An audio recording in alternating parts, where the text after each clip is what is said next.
that can be walked is not the way. A name that can be named is not the name. Tao is both named and nameless. As nameless, it is the origin of all things. As named, it is the mother of all things. A mind free of thought, merged within itself, beholds the essence of Tao. A mind filled with thought, identified with its own perceptions, beholds the mere forms of this world. Tao and this world seem different, but in truth they are one and the same. The only difference is in what we call them. How deep and mysterious is this unity, how profound, how great. It is the truth beyond truth, the hidden within the hidden. It is the path to all wonder, the gate to the essence of everything.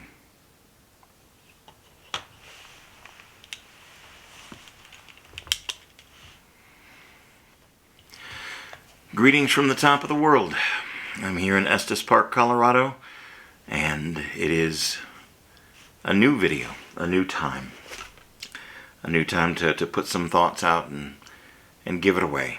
That's what this is about today. It's going to be about giving it away. It's been a very interesting week. Lots of things going on. We're in the off season right now, which means I am doing Friday, Saturday, and Sunday in the seance chamber. 2 sessions per night, and it's been very good. And I've had a lot of time to read and to write and to create, which has given me the ability to restart this series, to reach back out to those of you who find it worthwhile to tune in.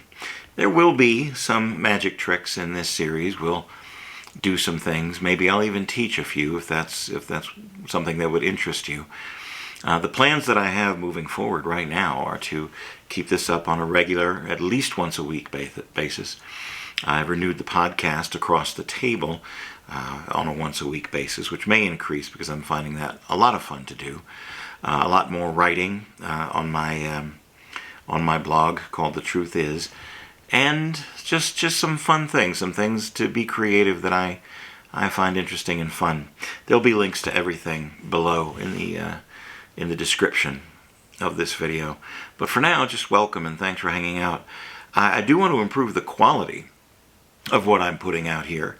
Not only in the content, which good Lord, I certainly don't want to ever be one accused of just pumping out content. Now, there's a reason that I want to do this, and because it's fun and because there's a little bit of legacy left into it, and I lead a very interesting life.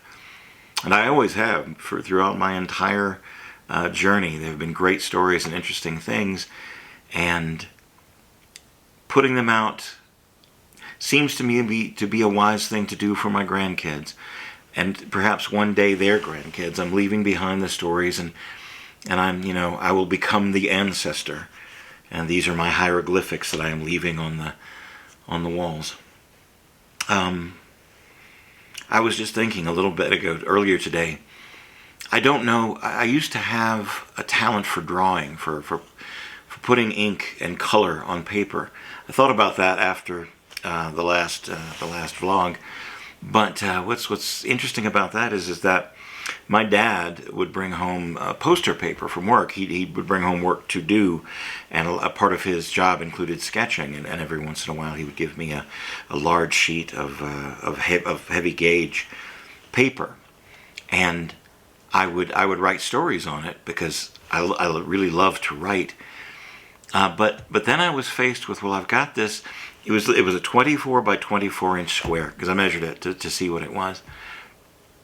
And I picked up some colored markers, and I just started drawing on the paper. And I had no plans. I had nothing of what to go on. I was just putting color on. And after about a half an hour, I looked up and I realized that I was recreating the album cover for Rock and Roll Over, an album by the band Kiss. And it was fairly good. And when I finally finished it, I put it up on my wall, and my mother actually asked who I'd gotten to help me with it, because just something I just never really did. And I'm not really sure whatever became of that, but it was fairly detailed and not badly done. I may have given it to a friend. Anyway, so basically what's going to happen as far as just scheduling and going on, I have some interesting things to say, and stick with me for a moment. This particular, the video blog, what I'm recording here for YouTube, is going to go up on YouTube every Wednesday afternoon for the people that support me on Patreon. YouTube appears to have a subscription service as well. I'm going to be looking into that to see if there's a way I could tie that in as well, to where people that would like to offer pretty much any amount, I believe the Patreon starts at $5 a month, would get these 10 days early. So I'm going to put this video out on Wednesday, and then 10 days later, on that following Saturday, it will pop up for the public. It'll just go up on YouTube for the public and the people that subscribe or like to listen to what I have to say. And I got that backwards. I'm sorry. The video blog is going to go up on Thursday and will appear 10 days later on the following Sunday. The podcast will go up on Wednesday for the Patreon members and will reappear 10 days later on that Saturday. Everything that I write up on the Patreon wall will go up on the blog 5 days later. It may seem confusing. It's confusing to me, but I have a chart about what work I'm going to be doing on each day. And it is literally me doing a free thought. I take a notebook with me every single place that I go, and I take notes on things that interest me or pique my mind. And by doing that, it has helped me to organize my thoughts better and perhaps be able to put these out in a more reasonable way with the things that I have to say and the inspirations that I get from that. Part of this content, there's the word again. Part of what I'm going to be putting out, what I'm going to be creating, is going to be for you. It is first and foremost for me to be able to, like I explained before, the legacy and the getting the thoughts out. But I would also like this to be interesting to you. So if you have things you would like to see, if you have questions you would like to have answered, if you want to see me do a specific kind of magic trick, we can put all of that in there. Leave me notes in the comments. Let me know what you would like to be. This is my channel. This is my heart. But like everything else that I do, it is for you. It is for the audience. It's for the people that bother and take the time, and I appreciate your time to tune in and see what I have to say. To be very clear, I'm not doing this for the likes and the clicks. I have somewhere in the vicinity of 54,000 subscribers, something like that. And I'm not exactly sure what that means. A certain amount of people like a certain amount of what I have to put out. If that number grows or if it doesn't, that's okay. It doesn't. That's not what I'm doing it for. How many people like a certain video that I put out? Okay, if you like it and you take the time to click it, great. That's awesome, and I appreciate it very much. But I'm not going to pander to begging for likes and clicks and new subscribers. If you like what you see, I hope you come back. That's really all there is to it. And I'll explain at the end of this video, getting towards the end, I'm going to explain my feelings about that. Something that a friend and I had a long discussion about as far as art and the way that we view it and the way that we want to live it. Let me tell you a story. In fact, let me tell you two stories.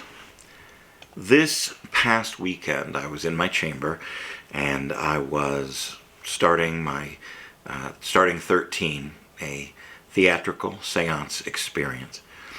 And as I explained from the last story that I told last week, when you purchase a ticket to one of my sessions, there are certain things you have to agree to. One of them being that you are not to audio or video record anything that happens in the seance room. You can take all of the pictures that you like. You can snap right away the entire time if you want to. But audio and video recording is strictly prohibited. One of the other things you sign is the fact that I am under no expectations of contacting a spirit that you lost, or trying to speak to someone that was in your life that has departed. That is not the intent or the expectation of the program that I am putting forward. I understand your grief. I've felt it. I understand your loss. I understand all of those things. This is a program specifically designed as a seance experience. And it's going to be right along the lines of the way it would have been done around 1915. And so I want you to have a pleasant experience. I want you to leave thinking. And I want you to leave uplifted. I want you to leave with some sort of satisfaction or inspiration. I've set some lofty goals for myself and what I want from the show 13. And I'm going to work on that. At any rate, we had 11 seats sold out of a theater of 12. It's a very intimate show. And usually it's difficult to sell a seat to a seance. People generally come in groups or in couples.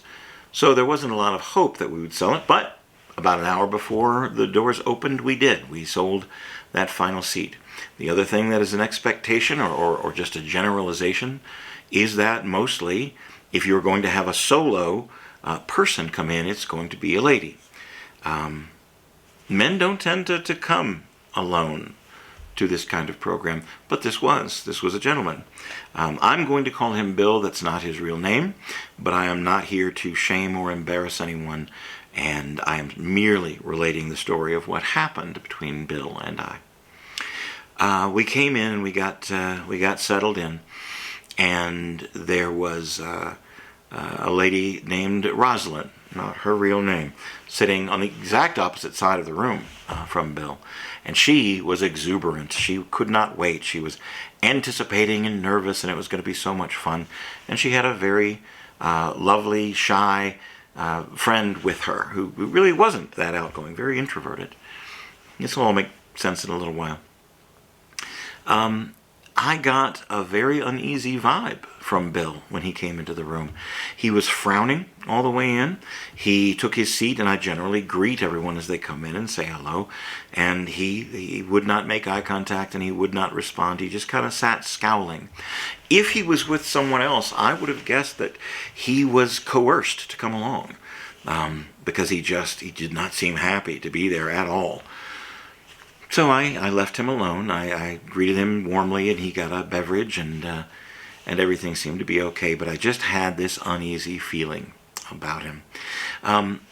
There are certain stereotypical types of people that come to my experience. And they don't, not everyone fits into these categories, but these are the mostly prevalent ones.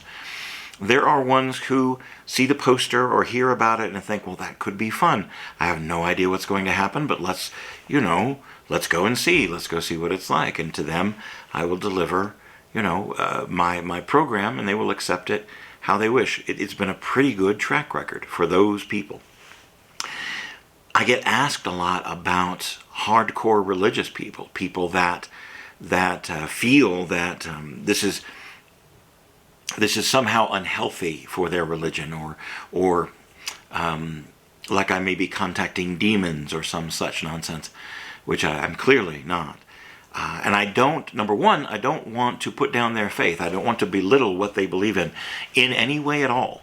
That's not my job. That's not what I want to do. I don't even do that in my personal life. You do you is basically a good philosophy as far as all that goes. If it makes you happy, if it satisfies your soul, and you are not hurting or discriminating against anybody else, it is all yours. You take it. Be the nicest person you possibly can. But those people, those kinds of people, in general, don't purchase tickets to a seance. It's something that they're uncomfortable with, something they're uneasy with, something that feels frictions against their beliefs. So they don't generally ever buy a ticket, and I never get to meet them. They just don't come to my program.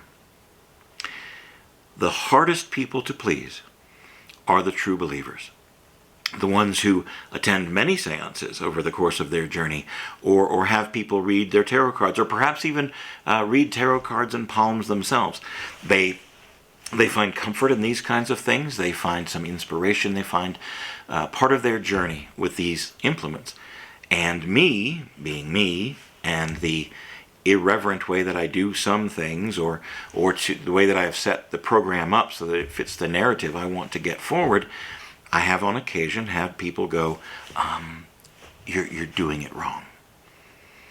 To which point I reply, well, we all have, different structures and different beliefs and different ways of doing certain rituals. And that seems to satisfy them pretty well. Usually when that exchange happens, when someone tells me that that may not, I don't think you're doing that quite right, and I explain my own viewpoint, that will lead to a discussion after the program, and we get to exchange ideas, and it's like, well, I've always heard that it is done this way. Well, I've always heard it's done this way. And the beauty of that is we end up in some kind of a neat middle ground where neither one of us has to change, but we accept and we embrace the way the other person sees it. And I find that amazingly refreshing. So Bill struck me as a very religious person. I felt that maybe his curiosity overcame his repulsion from what I might be doing, but he still kind of didn't approve of himself being there. That was my initial take. So we got started, and Bill kind of got more and more worrisome. He was wearing a hoodie. He was a gentleman of about 45 years old. I'm going to put him at 45, 46. He was wearing a hoodie and blue jeans. And he wouldn't ever take his right hand out of his pocket. He had it jammed in his kangaroo pouch, and he was clearly holding something. He had his cell phone in his left hand because he kept checking the time. Every once in a while he would check the time to see where we were. But he was holding something in his right hand, and it was deep in his pocket, and he was giving every indication of just being mad. And in the world we live in my own vivid imagination, I had all kinds of thoughts in my head.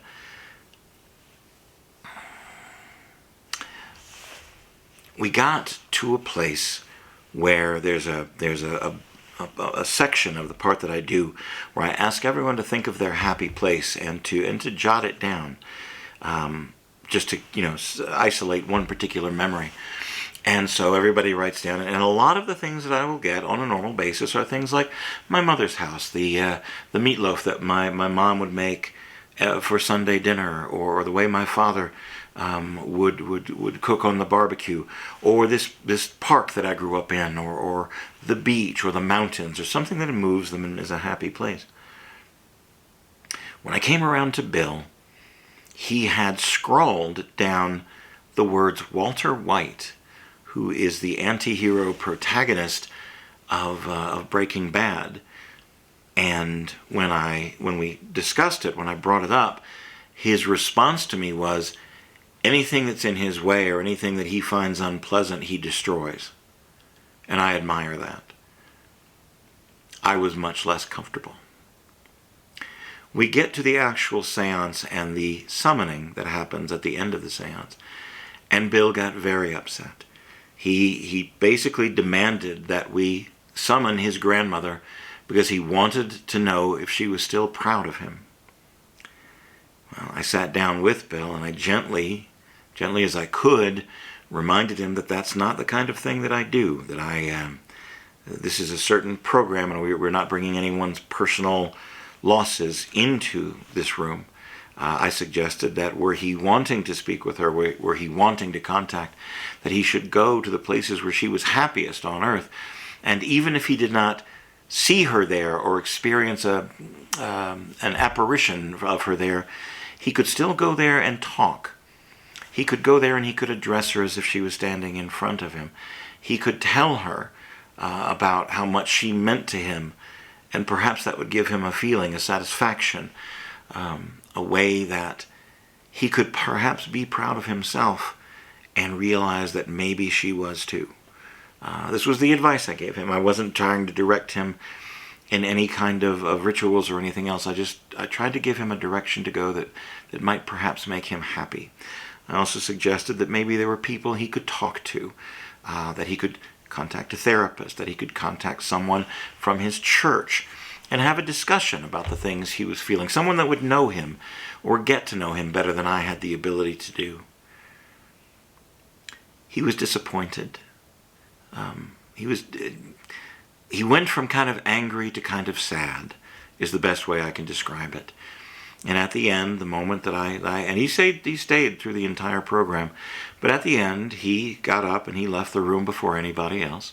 And on his way out, he told the hostess that was standing there that he thought it was a fraud and a scam.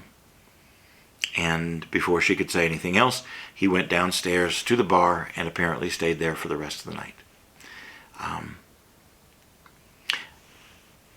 I feel for him, and I put positivity, and I put hope out, and I put prayers out into the universe for Bill, and I hope that he finds some peace and some serenity about the way that his path is going.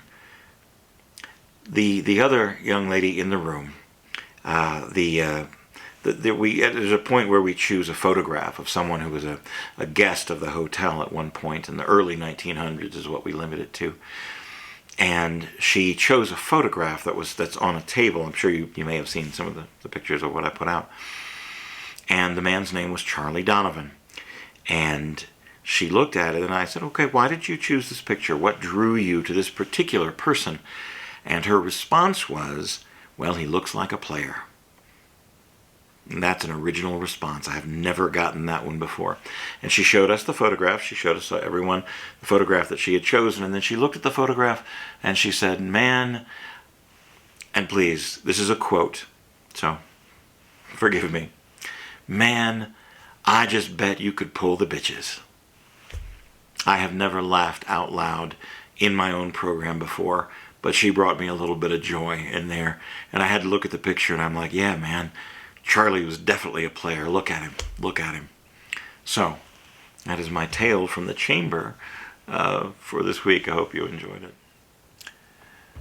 A few years ago, I met a gentleman at a magic convention. I admired his performance, and I was still very much in the learning stages, so I went and introduced myself to him, and I had a few questions about the way that he put his program together and the theatricality of it. And since I'd been in theater since I was very young, I was very much taken by the way that he put something forward on the stage. And I got to meet his wife, and I got to read some of his works, and we became friends. We became very good friends. We've broken bread together on several occasions, and every one of them has been uplifting and directional. I would, above anyone else that I've learned under, that I have been a student of, this gentleman I would truly call my mentor, a maestro of the performance that he used to do. I'm avoiding using his name because there is some news that I don't want to put forward until he has put it forward himself in public. I got a phone call a couple of days ago, and here's my friend, and he wanted to talk, and of course when he wants to talk, I want to listen. And he told me that he had been diagnosed with colon cancer, and that there had been a surgery, and all of the unruly mass had been removed and was undergoing testing. At the time of making this video, I don't know the results of that testing. I'm going to find out very soon. I'm very optimistic because they did catch it early, unlike some of my friends and my father who didn't get caught in time. But his spirits were so good. He was so happy. He was so grateful for having a little extra time, because he's at the point of age where he is counting the time left, and not in decades. And he's very sober about it, and he's very, I don't want to say that he is looking forward to it, because that gives the wrong impression, but he has accepted it as, this is the next stage of my life, and wherever my spirit goes from here is fine by me. And we cried a little bit together. And he's happy with his life. He's happy with the path that he's forged. And he told me this, and he told me, we actually had a very long discussion. There's many things that over the coming weeks I'm going to be putting into this and reflecting on. But the thing that struck me immediately, and the thing I wanted to relate right here, is that the heart of the artist, those of us who have not only been given the gift, but accepted it and are using it, because there are a great number of people who recognize the gift they have but don't utilize it, don't make it a thing. Like, I don't know where my talent for drawing ever went, but I never used it, and so it has faded and gone away. Performance, conjuring, storytelling. These are my strengths, and I have polished them for decades, decades and decades. I have committed my life to making that performance art my life, sometimes to the detriment of the people that I love dearly. But I can't not do this. I can't not do this. And if you don't understand what I mean by that, then there's not really a good way I can explain it except to keep living my life for the art and what it does for me. The nature and heart of the artist, my friend said, is in the abundance. In that we recognize that we have this gift until it goes away. And so we gather the abundance, we harvest, and we don't hoard. The artist gives it away. The artist puts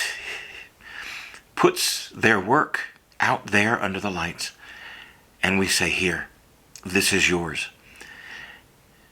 And as for me and as for my friend, we don't chase the money, and we don't chase the fame. We are given back.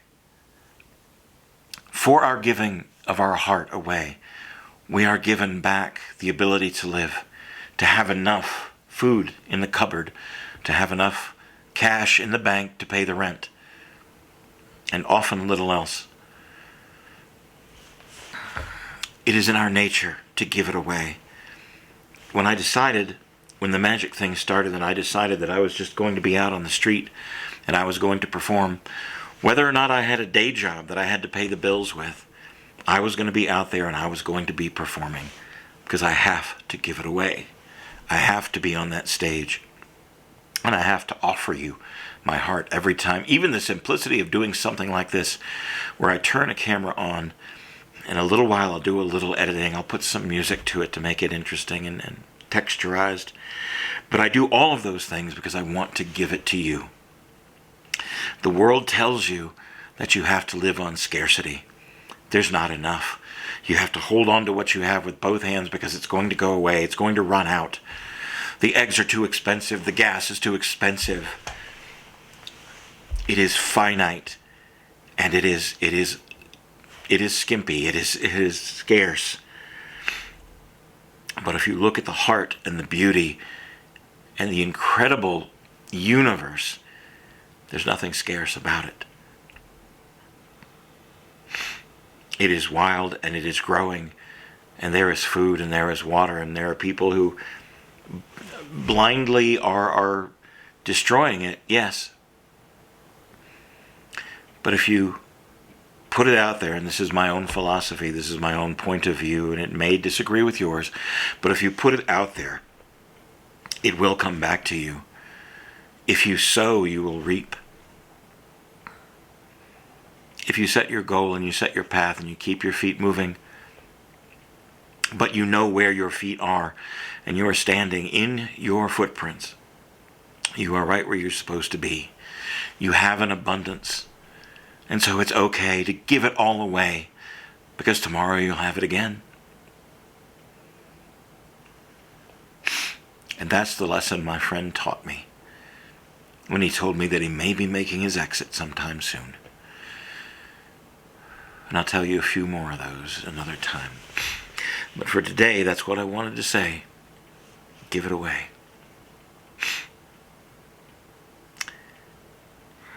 Polish your art. Polish your gift.